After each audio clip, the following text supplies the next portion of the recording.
JCI Mangaluru ಘಟಕದ 58ನೇ ವಾರ್ಷಿಕ ಪದಗ್ರಹಣ ಸಮಾರಂಭ ಮಂಗಳೂರಿನ ಮಲ್ಲಿಕಟ್ಟೆಯಲ್ಲಿರುವ ಲಯನ್ಸ್ ಸೇವಾ ಮಂದಿರದಲ್ಲಿ ನಡೆಯಿತು. ಜೆಸಿಐ ಮಂಗಳೂರಿನ 2020ನೇ ಸಾಲಿನ ಅಧ್ಯಕ್ಷೆಯಾಗಿ ಜೆಸಿ ಶುಭಾ ಬಾಳಿಗ ಆಯ್ಕೆಯಾಗಿದ್ದು ಅಧಿಕಾರ ಸ್ವೀಕರಿಸಿದರು. ಕಳೆದ 58 ವರ್ಷಗಳಿಂದ ನಿರಂತರವಾಗಿ ಸಮಾಜಮುಖಿ ಚಟುವಟಿಕೆಗಳಲ್ಲಿ ನಿರಂತರವಾಗಿ ತೊಡಗಿಸಿಕೊಂಡು ಬಂದಿರುವ ಜೆಸಿಐ ಮಂಗಳೂರಿನ 58ನೇ ವಾರ್ಷಿಕ ಪದಗ್ರಹಣ ಸಮಾರಂಭವು ಮಂಗಳೂರಿನ ಲಯನ್ಸ್ ಸೇವಾ ಮಂದಿರದಲ್ಲಿ ನಡೆಯಿತು. ಕಾರ್ಯಕ್ರಮದಲ್ಲಿ ನಿರ್ಗಮಿತ ಅಧ್ಯಕ್ಷ ಜೆಸಿ ವಿಶಾಲ್ ಆರ್ಯನ್ ಅವರು ನೂತನ ಅಧ್ಯಕ್ಷೆ ಜೆಸಿ ಶುಭಾ ಬಾಳಿಗ ಅವರಿಗೆ ಗ್ರೇವೆಲ್ ಬ್ಯಾಜ್ ಹಸ್ತಾಂತರ ಮಾಡುವ ಮೂಲಕ ಅಧಿಕಾರ ಹಸ್ತಾಂತರಿಸಿದರು.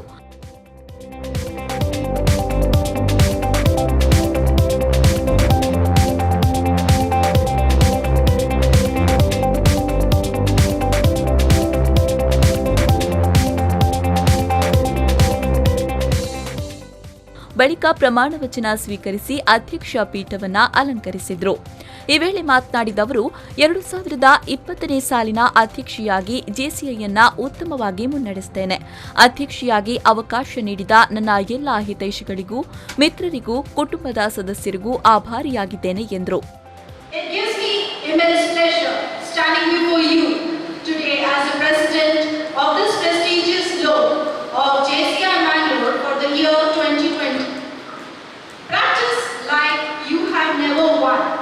And perform like you have never lost. This is what I believe in. It is only practice that makes you a perfectionist. And to reach to this position and to accomplish the expected results, one needs to pass through all the challenges in life. JCI stands for grooming of individuals by developing their leadership skills, motivating them and encouraging them by providing opportunities to take social responsibilities and entrepreneurship necessary to create positive change in the society. ಕಾರ್ಯಕ್ರಮದಲ್ಲಿ ಮುಖ್ಯ ಅತಿಥಿಗಳಾಗಿ ಪಾಲ್ಗೊಂಡು ಮಾತನಾಡಿದ MCF ಮಂಗಳೂರಿನ ನಿರ್ದೇಶಕರಾದ ಪ್ರಭಾಕರ್ ರಾವ್ ಅವರು, JCI ಸಂಸ್ಥೆಯು ಭಾರತ ದೇಶದಲ್ಲಿಯೇ ಅತಿ ದೊಡ್ಡ ಸಂಸ್ಥೆಯಾಗಿದೆ. ಅನೇಕ ಸಮಾಜಮುಖಿ ಚಟುವಟಿಕೆಗಳನ್ನು ನಡೆಸಿಕೊಂಡು ಬಂದಿದೆ. 2020ನೇ ಸಾಲಿನ ಘಟಕವು ಇನ್ನಷ್ಟು ಉತ್ತಮವಾಗಿ ಕಾರ್ಯನಿರ್ವಹಿಸಲಿ ಎಂದು ನೂತನವಾಗಿ ಆಯ್ಕೆಯಾದ ಎಲ್ಲಾ ಪದಾಧಿಕಾರಿಗಳಿಗೂ ಶುಭ ಹಾರೈಸಿದರು.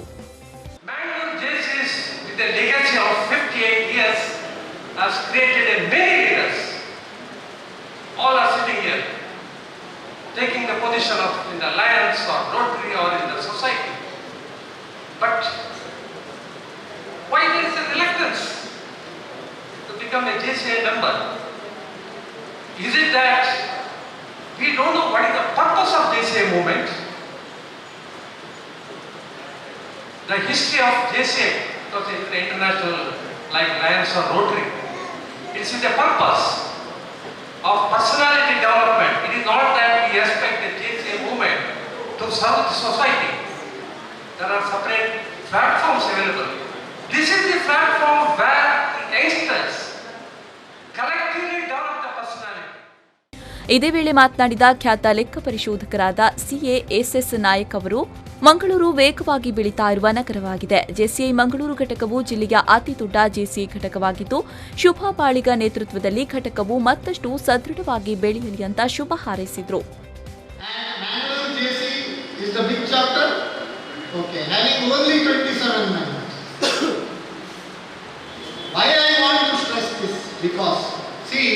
Here membership is from 18 to 40. There is no dearth for young stars in Bangalore. I am not telling youngsters. There is no dearth for young stars in Bangalore.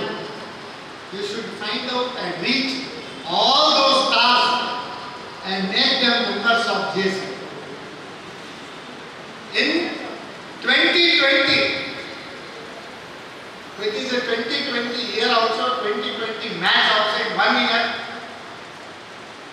The target is at least we should hit the century. When Virat Kohli comes for batting, normally people expect century. So I can support Shubha Baಳಿga to make this club with 100 members at least by 2020. ಈ ವೇಳೆ JCI ಇಂಡಿಯಾದ zone 14ನ zone president PPP Ashok ಕುಚೂಂತರ್ ಅವರನ್ನು ಸನ್ಮಾನಿಸಲಾಯಿತು.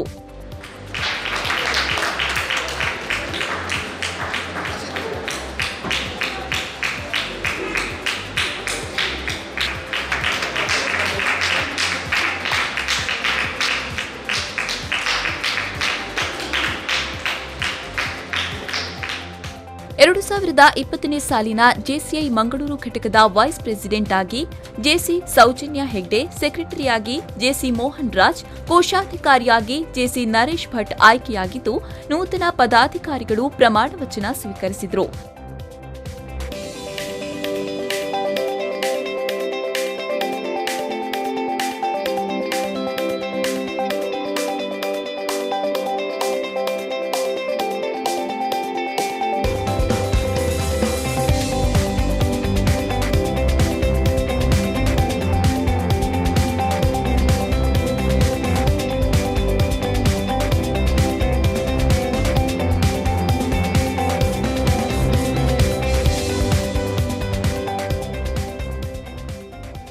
ಕಾರ್ಯಕ್ರಮದಲ್ಲಿ JC Anil Kumar J, JCI doctor Aravinda Rao Kedige, ನಿರ್ಗಮಿತ ಪದಾಧಿಕಾರಿಗಳಾದ JC Vishal Aryan, JC Eshwar Kiran, JC Lawrence Limson ಮತ್ತಿತರರು ಉಪಸ್ಥಿತರಿದ್ದರು.